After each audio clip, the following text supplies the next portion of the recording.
Okay, your joints are designed to move. If the joints are in one position all day, such as if you sat down in an office and your back is in one position all day, then the joints can tend to stiffen up and you can tend to get problems with back pain and so on. So it's very important that you have a good posture in the office, a very good seated posture, and it's also important that you try and get up and move around as much as you can.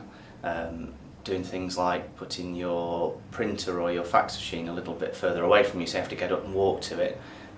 Drink lots of water, so you have to get up and go to the toilet a lot. Those sorts of things will be ideal, and you keep moving then.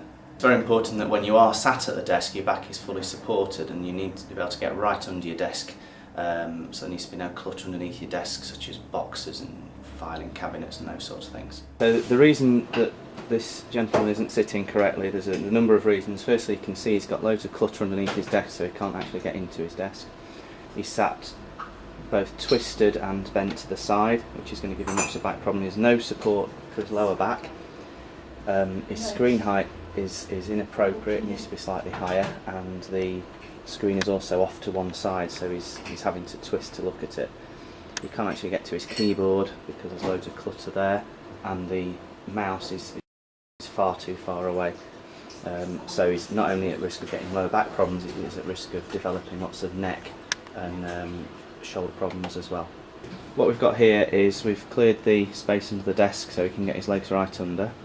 The desk is much more clear of clutter, so he can actually reach his equipment, he can reach his mouse and his keyboard and his cup of coffee much more effectively.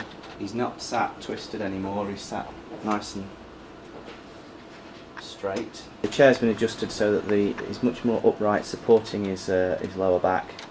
So if we adjust the distance for the screen, so if you just put your arm forward for me, and the screen needs to be about an arm's length away from you, with the height of the screen being just below your eye line. In some circumstances, if the person is sat in the chair and they're still slightly slumped and slouched in the lower back, just sit forwards for me slightly and then sit back. If the chair doesn't have adequate lumbar support, you can substitute that with a rolled up towel or something similar.